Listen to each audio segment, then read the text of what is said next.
Hey guys, हर्षम this side और आज हम शुरू करने वाले हैं CSCS problem set. And in this problem set आज हम क्वेश्चन सॉल्व करने वाले हैं डायनेमिक प्रोग्रामिंग के ऊपर। So let's solve the first question of dynamic programming which is dice combinations. So let's see what this question has to offer. Your in this question dash combination पढ़ते हैं पहले। Your task is to count the number of ways to construct sum n. So you have to ultimately construct a sum n which is given by throwing a dice one or more times. So you can throw a dice one or more times, right? And in each throw produces an outcome between 1 to 6. Obviously, if it's a normal dice, unbiased dice, then it would produce 1 to 6 numbers. For example, in case of when sum is given 3, so there are 4 possible ways, right? What are the 4 possible ways by which you can get a sum of 3 by throwing dice multiple times, more one or more than one times? One would be drawing 3 once, which means throwing just once. Throwing a die just once, you can get 3, which is equals to 3 given sum. Or you can throw dice twice, and in the first turn you can get 2, and in the second turn you can get 1. And similarly, in the first turn you can get 1, or in the second turn you can get 2, right? So both of these cases would be considered, as order is different here. So by throwing dice twice you can generate 3, that is sum, in 2 ways, right? And if you throw dice thrice, so you can get a 1 each time and you can ultimately get sum as 3, right? So एक बार और understand करते हैं question को अच्छे से. So yeah, let's understand the question in easier way. So what ultimately you are given a number, right? Ultimately you are given a number and you have to return, you have to make that number, that is a sum. तो आपको क्या करना है, multiple times, more than one और more than one times dice को throw करना है, such that summing all those turns जो भी आपने डाई फेंकी है should give us the number, right? For example 3 था यहाँ पर sum which is n, right? तो आपने क्या करा, एक बार तीन बार डाई फेंकी and you draw 1 each time, right? तो 1 + 1 + 1 3, अल्टीमेटली 3 आ गया. तो एक तरीका ये हो गया. What you can do, you can draw 2 numbers, right? आप 2 बार डाई फेंकते हैं और ड्रॉ 2 नंबर्स करते हैं, एक बार 1 एक बार 2, उनका सम भी आ जाएगा 3 के बराबर. सिमिलरली फर्स्ट टाइम, मतलब 2 बार फेंकने के बाद एक और केस बन सकता है क्या, कि फर्स्ट टाइम आपने 2 करा और सेकंड टाइम 1 कर लिया. पर फर्स्ट टाइम 1 था, सेकंड टाइम 2 था ना, बट फर्स्ट टाइम 2 करा, सेकंड टाइम 1 करा, which has a different order obviously. So 2 + 1 is also 3. तो that this would also be a case. And ultimately you can do is, एक case तो रहेगा ही ना, अगर आपका 6 या 6 से छोटा नंबर है, 6 या 6 से छोटा नंबर है, so ultimately there would be a case where you can directly throw that number in once, by throwing dice once, right? तो आपने क्या करा, डाई एक बार फेंकी and you just return the number, मतलब आपने 3 ड्रॉ कर लिया. So these would be the 4 cases and you have to return number of ways, right? Number of ways कितने हो सकते हैं, such that you can get a sum which is n by throwing dice one or more times, right? तो ये question है. So in this case, what would be the output? 4, because there are 4 possible ways, right? Right, 4 possible ways. These 4 possible ways. The output is 3 when n, yeah, sum is 3 given, right? Output is 4, right? Sorry, output is 4 when sum is given 3, right? So one more thing you're given is that you have to return modulo 10 to the power 9 in 1e9 plus 7, right? 1e9 plus 7, because your output can be very large, right? Very large output ultimately, right?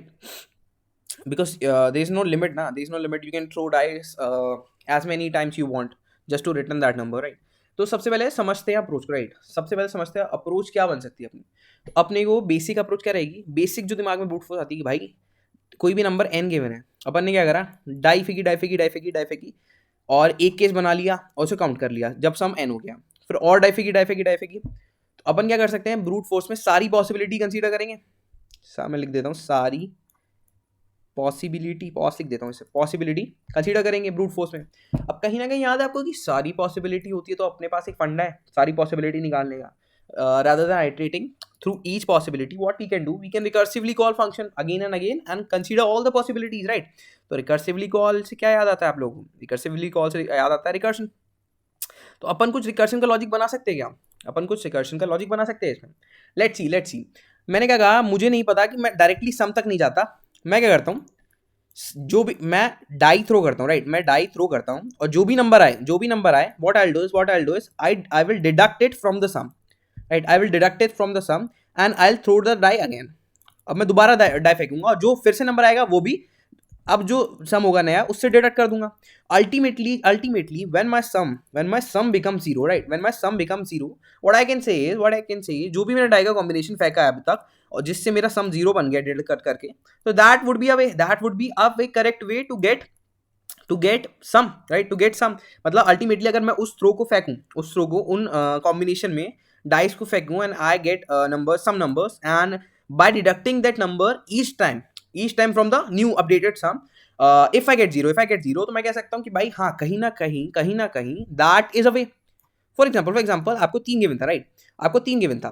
What you did, एक case consider करते हैं. आपने die फेंकी, first time you throw die, और एक die फेंकी one time, so you get 1. आपने 1 मिला तो आपने क्या करा, 3 - 1 कर दिया, 2. आपने डाई फेंकी, आपने दोबारा डाई फेंकी, you get 2.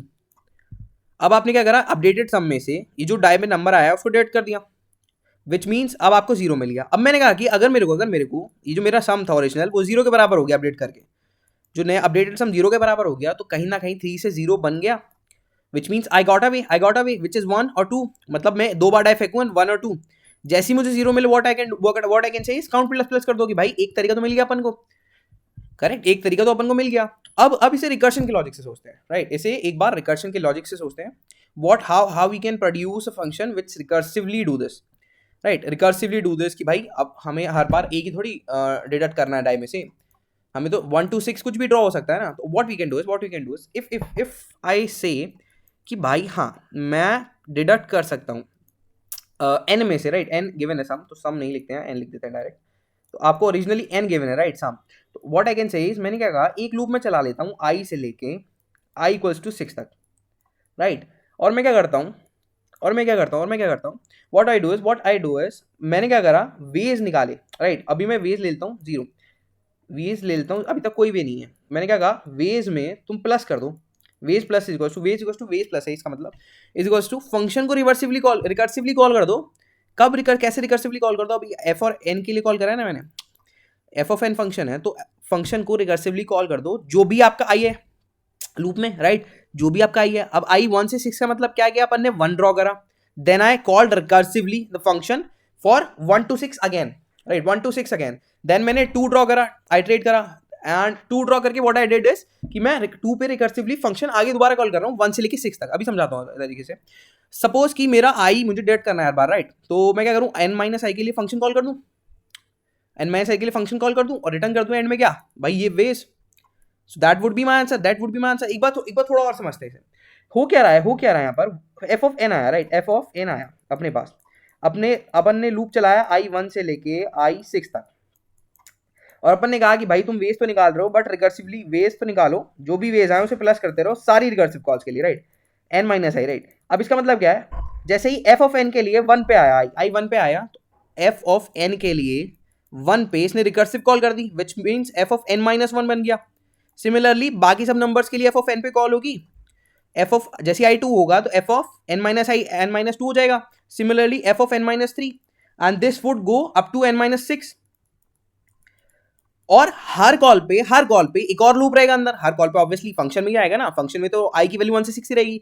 So I can से हर कॉल में भी 1 से लेकर 6 तक कॉल्स रहेंगी. ये 1 है, 1 से लेकर 6 तक कॉल रहेंगी, विच मीन्स n - 1 - 1 2 कॉल्स जाएंगी n - 1 - 6. सिमिलरली n - 2 के लिए भी 1 से लेकर 6 तक रहेंगी. i 1 से लेकर 6 तक रिकर्सिवली कॉल करेगा, बार बार आइटरेट होगा, विच मीन्स n - 2 - 1 से लेकर 2 n - 1 - 6 तक जाएगा. सिमिलरली हर फंक्शन कॉल के लिए यही होगा. What will happen in this case की मैंने 1 ड्रॉ करा, अब समझिए, इसे समझिए आराम से. मैंने 1 ड्रॉ करा यहाँ पर n के लिए, राइट, 1 ड्रॉ करा, 1 ड्रॉ करते ही मैंने n - 1 कर दिया. देन आई रिकर्सिवली कॉल कि 1 ड्रॉ करने के बाद मैं 1 to 6 फिर से ड्रॉ कर सकता हूँ. मान लीजिए मैंने यहाँ फिर से 1 ड्रॉ करा था, 1 ड्रॉ करने के बाद फिर से 1 ड्रॉ करा, फिर 1 ड्रॉ करने के बाद मैं 1 to 6 दोबारा ड्रॉ कर सकता हूँ, जब तक कि अब बेस केस का रोल आ गया जो मैंने समझाया था कि n 0 होता है, तो जब तक कि मेरा n 0 के बराबर नहीं हो जाता. और जैसे ही n 0 के बराबर होगा what I will say is कि भाई हाँ जैसे ही n 0 हो किसी भी केस में, किसी भी आइटरेशन में, किसी भी कॉम्बिनेशन में, एक तरीका आपको मिल गया है. So what you will do is you will return 1, right. So this is our approach. This is our basic approach. So what we are doing is deducting the numbers. जो भी ड्रॉ कर रहा हूँ उसे डिडक्ट कर रहा हूँ required सम से, जो भी n था उससे, और काउंट कर रहा हूँ number of veg her iteration में एक बार डिडक्ट करने के बाद व्हाट आई एम सेइंग कि जो भी मैंने नंबर ड्रॉ करूँ उसे डिडक्ट कर दूं एंड दोबारा मैं नंबर ड्रॉ करूँ 1 to 6, फिर जो भी ड्रॉ करूँ उसमें भी डिडक्ट कर दूं उसे, और फिर मैं दोबारा करूँ 1 to 6 कॉल, और जैसे ही मुझे 0 मिल रहा है which means I got a combination which can make an 0, which means I got a way by summing which I can get I can get n, which is the required sum, right? So एक बार इसका हम algo तो अपन ने समझ लिया ना, एक बार हम क्या करते हैं ना, इसका रिकर्जन ट्री समझते हैं. So let's look at the recursive calls. How are recursive calls being made? तो n3 था आपका, n3 के केस में आउटपुट आपका 4 आ रहा था कि there are 4 possible ways to get sum n by throwing dice 1 to 6 times. मतलब कितनी भी टाइम डाई को थ्रो करने में. So initially f of n call होगा विच मीन्स f of 3. अब f of 3 i 1 से लेकर कितना 6 तक कॉल करेगा, 1 से लेकर 6 तक कॉल करेगा, और जो भी मैं ड्रॉ करूंगा i 1 ड्रॉ करा, मान लीजिए मैंने जो 1 है i 1 2 से क्या है, जो भी मैं नंबर ड्रॉ कर रहा हूँ, मान लीजिए मैंने 1 ड्रॉ करा, 1 ड्रॉ करके what I did is I deducted 1 from this 3, original sum से मैं डिडक्ट करा, मतलब 3 minus 1 which is 2, एंड 2 के लिए फंक्शन कॉल फर्दर कर दी which will iterate 1 to 6 again. अब मैं समझाऊंगा आपको कि मैं यहाँ 3 कॉल या 2 कॉल या 1 कॉल क्यों कर रहा हूँ, और मैं कह रहा हूँ कि 1 to 6 ही कॉल होगा. समझिए, in the code to reduce मतलब थोड़ा सा और टाइम कॉम्प्लेक्सिटी को कम करने के लिए व्हाट आई डिड इज देखो 3 से 1 जा सकता है, पॉजिटिव नंबर रिटर्न होगा which can be attained by die, right. 3 से 2 जाएगा तो 1 रिटर्न होगा which is a positive number which can also be attained by die through. 3 से 3 जाएगा, अपन 0 पे आ गए, ठीक है. 0 पे आते ही मैंने क्या कहा कि हाँ सम 0 हो गया तो बेस केस है, रिटर्न कर दो 1, राइट. अब मैं 3 से 4 i इक्वल्स टू 4 पे, यानी 4 ड्रॉ करा मैंने, नंबर से ही बड़ा हो गया which means 3 minus 4 that is -1. तो ये तो बकवास केस हो गया ना, ये तो बेस केस हो गया बकवास की भाई. अगर -1 आ जा रहा है, मेरा सम ही नेगेटिव हो जा रहा है, जबकि मुझे सम 0 चाहिए था, जैसे ही सम नेगेटिव कर दिया, वो तो कोई तरीका ही नहीं है ना, अब ऐसे समझिए, मैंने 1 ड्रॉ करा, फिर मैंने 1 ड्रॉ करा, फिर मैंने 2 ड्रॉ कर दिया. 1 ड्रॉ करा था तो 3 minus 1 हो गई थी 2, फिर 1 ड्रॉ करा, 2 minus 1 becomes 1, फिर मैंने 2 ड्रॉ कर दिया तो -1 हो गई. मुझे तो सम बनाना था 0 के, तभी कोई तरीका मिलेगा, वही तरीका मैं काउंट करूंगा, राइट. अगर मुझे नेगेटिव मिल रहा है that is not what I want, मुझे तो सिर्फ 0 से मतलब है ना, और नेगेटिव बनती मैं क्या कहूँगा, वहां तो कोई तरीका ही नहीं है, अगर नेगेटिव ही हो गया, राइट. और फर्दर कॉल करूंगा तो और नेगेटिव होता रहेगा. तो मैंने क्या कहा, मैं नेगेटिव के लिए कॉल ही नहीं करा, मैंने चेक कर लिया कि अगर मैं n minus i करता हूँ कोड, आपको कोड दिखा दूँ.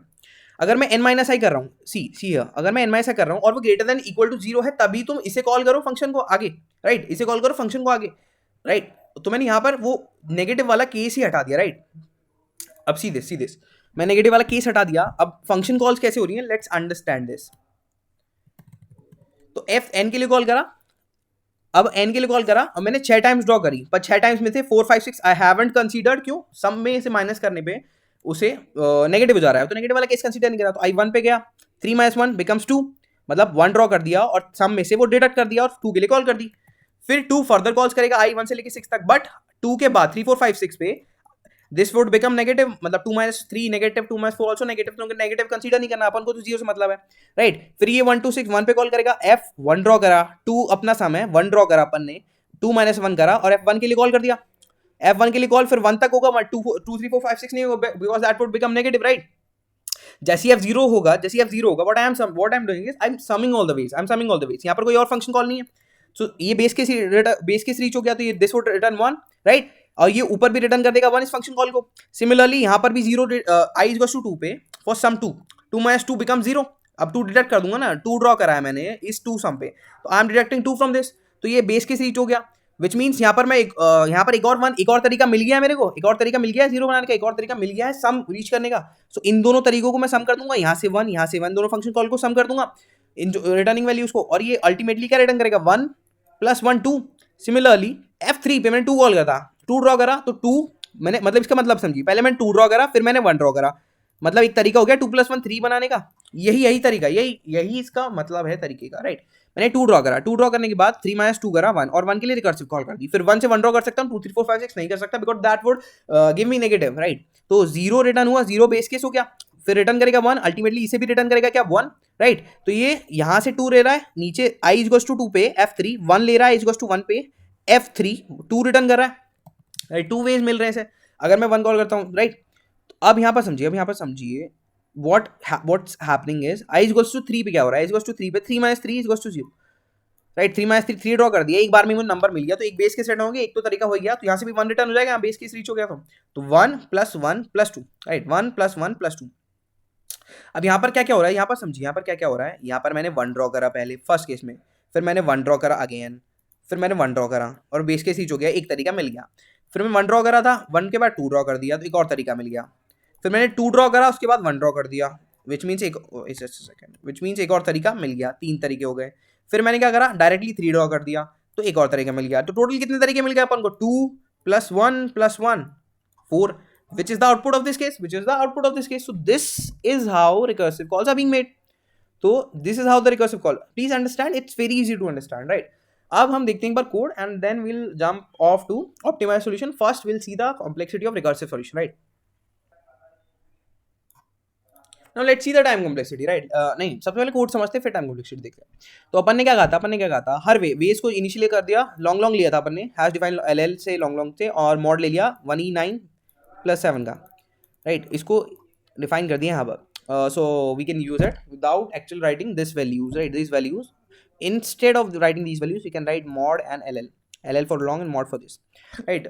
So let's look at the code quickly. अपन ने क्या कहा, n के लिए तुम कॉल करो, मेन में n के लिए तुम कॉल करो, राइट. और अपन क्या करेंगे, टाइप लॉन्ग ले लिया, return type. what I had done is, अपन ने वेज इनिशियलाइज कर दी 0 से, लॉन्ग लिया, ताकि वेज अब ऑब्वियसली लार्ज जा सकते हैं, इसलिए मॉड लेंगे अल्टीमेटली, पर अभी इनिशियलाइज कर लिए वेज लॉन्ग से. हर एन पे 1 to 6 कॉल करना है, 1 to 6 थ्रो कर सकता हूँ, obviously these are the possibilities of throwing it. 1 to 6 तो नंबर आ सकता है, 7 8 9 थोड़ी आएगा. 1 to 6 ड्रॉ कर दिया, 1 ड्रॉ करते ही वो डिडक्ट कर दिया, एंड देन फंक्शन कॉल कर दी n-i के लिए, और तभी कॉल करी जब n-i ग्रेटर था. अभी समझा आपको, n-i ग्रेटर था. और फर्दर फंक्शन कॉल में क्या करा, वेज में टोटल वेज लेना अपन को, तो वेज इनिशियली कर दिया 0, और वेज में प्लस करता रहा जैसे फंक्शन कॉल से रिटर्न करता रहा, और एंड में क्या रिटर्न कर दिया, जो भी वेज आएंगे उसको मॉड्यूलो, बहुत सारे हो सकते हैं, तो मॉड्यूलो ले लिया किससे, 1E9 + 7 से, राइट. ऐसे फंक्शन कॉल हो रही है. और बेस केस क्या था अपना, बेस केस जैसे मेरा सम रेट 0, तब रिटर्न कर दो 0 1. अब आप ये ना करके दैट इफ ना लगा के आप क्या कर सकते हैं, लिख सकते हैं if n equals to n less than 0 हो रहा है, तो रिटर्न कर दो 0, क्योंकि अपन तो नेगेटिव से मतलब ही नहीं है, जैसे नेगेटिव में जा रिटर्न कर दो 0. तो मैंने इसको इस चीज को ऐसे लिख दिया, यहीं पर चेक कर लिया कॉल करने से पहले, इससे क्या हुआ, और थोड़ी सी टाइम कॉम्प्लेक्सिटी रिड्यूस हो गई रिकर्शन की, राइट. अब इसको टाइम कॉम्प्लेक्सिटी को समझते हैं. हर फंक्शन कॉल पे, हर फंक्शन n पे अपन 1 to 6 जा रहे हैं, यानी 6 फर्दर फंक्शन कॉल्स होंगी हर n पे. So what we can say 6 to the power n, कहीं ना कहीं टाइम कॉम्प्लेक्सिटी आएगी, right. 6 to the power n would be the time complexity, right. And अब इसको ऑप्टिमाइज करने के लिए अब अपने पास पता है ना, रिकर्शन जहाँ पर दिखे रिकर्शन बना लो, फिर डीपी बना लो, डीपी में अपन क्या करेंगे, मेमोराइजेशन. फर्दर ऑप्टिमाइजेशन के लिए क्या करूँगा, टैबुलेशन मेथड. मेमोराइजेशन देखते हैं फटाफट डीपी में. तो अपन डीपी में क्या करते हैं, जितने वेरिएबल चेंज हो रहे हैं, पहले तो साइज पता होना चाहिए डीपी का क्या होगा. तो जितने वेरिएबल चेंज हो रहे हैं, कितने वेरिएबल चेंज हो रहे हैं फंक्शन में, एक ही वेरिएबल चेंज हो रहा है, राइट. एक ही वेरिएबल तो चेंज हो रहा था, तो एक ही साइज की डीपी ली, 1 डायमेंशन की, और इनिशियलाइज कराओ n+1 तक. अब इसे समझिए, n+1 क्यों इनिशियलाइज करा, मान लीजिए n क्या है अपना सम, n क्या है सम, अपन को सम तक जाना है, राइट. अपन को ऐसे थोड़ी है कि n = 3 है, तो अपन को n2 तक जाना है, अपन को एक्चुअल 3 तक जाना है ना, और डीपी में 3 की वैल्यू स्टोर करनी होगी. तो 3 तक जाने के लिए n+1 इनिशियलाइज करना पड़ेगा. n+1 का मतलब क्या हुआ, मैंने 4 साइज की डीपी इनिशियलाइज करी, तभी मैं 0 1 2 3 इंडेक्स एक्सेस कर पाऊंगा एक्चुअली, सो दैट ये सम के बराबर इंडेक्स एक्सेस कर पाऊंगा और यहाँ पर स्टोर कर पाऊंगा वैल्यू. इसलिए हमने एक प्लस साइज के लिए 1+ साइज के लिए इनिशियलाइज कर दिया -1 से. क्यों, -1 would never be the case, कहीं भी -1 तो स्टोर ही नहीं होगा, बिकॉज अल्टीमेटली आप नेगेटिव होते ही तो नेगेटिव तो के लिए कॉल ही नहीं कर रहे, नेगेटिव के लिए कॉल नहीं कर रहे, अल्टीमेटली वेज काउंट कर रहे हैं और वेज प्लस कर रहे हैं, वेज में प्लस कर रहे हैं ना function call, which is returning sometimes 1 sometime not. तो आप अल्टीमेटली प्लस ही कर रहे हैं, सो that would give you value greater than 0, right. Greater than 0, तो नेगेटिव तो कभी होगी नहीं, तो इनिशियलाइज कर दिया ऐसे केस से जो कभी होगी नहीं. और फिर अपन ने डीपी पास कर दी फंक्शन में. डीपी पास करने के बाद क्या हुआ, यहाँ पर क्या होता है, बेस केस तो सेम रहेगा, सब कुछ सेम रहेगा. What will do is, function call करने से पहले, ये सारी फंक्शन कॉल करने से पहले मैं देख लूंगा कहीं पहले से उस वैल्यू के लिए, उस n की वैल्यू के लिए कैलकुलेट तो नहीं है. कैलकुलेट कैसे देखूंगा, डीपी ऑफ n अगर बराबर नहीं है -1 के, यानी मैंने डीपी में से जो इनिशियलाइज करी थी -1 से, वहां पर कुछ और वैल्यू डाल दी -1 को हटा के, इसका मतलब ये तो है. तो मैं क्या कर दूंगा, जो भी value as it is return कर दो without making further function call. अब जब वैल्यू कैलकुलेटेड है, why would I calculate it again, so ऐसे तो टाइम कॉम्प्लेक्सिटी रिड्यूस होगी. और एंड में क्या कर दूंगा, एंड में स्टोर कर दूंगा आंसर डीपी ऑफ n में, जो भी वेज था, ways goes to mod ways modulus mod, I store it in DP of n, right. तो ऐसे डीपी अपना लगाते हैं, आपको पता ही है. So what this will do is this will reduce the time complexity to n cross 6, right. Her n के लिए अपन 6 फंक्शन कॉल कर रहे थे, तो अपन ने क्या करा, इसको हटा के डीपी ले ली 6 साइज से, मतलब उस उतनी साइज की, n साइज की.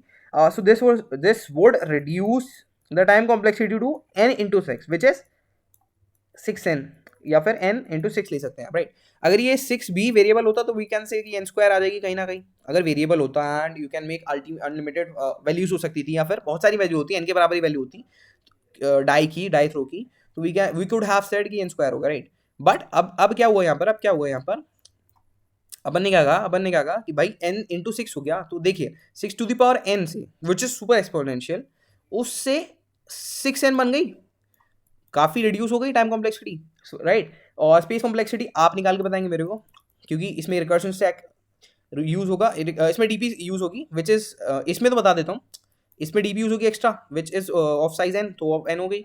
यहाँ पर रिकर्शन स्टैक यूज होगा, चलो बता देता हूँ, यहाँ पर भी रिकर्शन वाले में रिकर्शन स्टैक यूज होगा नहीं साइज का, तो अपन की रिकर्शन वाली की भी स्पेस कॉम्प्लेक्सिटी कितनी आ रही है, of n, right. So this was our question for today from CES कह रहा हूँ, CSES. डीपी की शुरू करिए, और will be uploading further topics, मतलब और भी टॉपिक्स अपलोड करेंगे. ऐसा नहीं है कि पूरा डीपी कंप्लीट करेंगे, डीपी के साथ साथ पैरेलली और भी टॉपिक्स चलाएंगे, ताकि ग्रास्प आती रहे. एंड मतलब ये नहीं कि पहले डीपी कर लिया फिर स्ट्रिंग कर लिया, दैट वुड मतलब डीपी करने के बाद आप स्ट्रिंग करेंगे, फिर डीपी भूल जाएंगे ना, और डीपी वापस रिवाइज करेंगे, फिर स्ट्रिंग भूल जाएंगे. तो what will do is to avoid this will parallelly go with each and every topic by touching every topic. We'll touch every topic parallelly, right. So this would give us good grasp of the topics, right. So आज का ये question था, first question of CSES DP, CSES नहीं, हाँ CSES, correct, भूल जाता हूँ, CSES. So problem link क्या मैं पूरा शीट ही दे दूंगा, आप do try other problems also, similar problems भी मिलेंगे आपको डीपी पे, मतलब डीपी तो डीपी है भाई, ठीक है, रिकर्शन कॉल को ऑप्टिमाइज करना है ना. So do try these problems. I'll paste the link of this sheet in the description, and that's all for today. कुछ भी समझ में नहीं आया तो आपको पता है कि कहाँ पर करना है, आपको पता है, डिस्क्रिप्शन में लिख देना कि नहीं समझ में आया. अगर you have solved this question, submitted this question, I accepted, every case has been accepted, तो आप लिख देंगे solved in the comment section. इससे क्या होगा, appreciation मिलेगा और अच्छा कंटेंट और अच्छे से आएगा, राइट. चलिए ठीक है, आज के लिए इतना ही, गुड बाय. पढ़ते रहिए और पढ़ाते रहिए.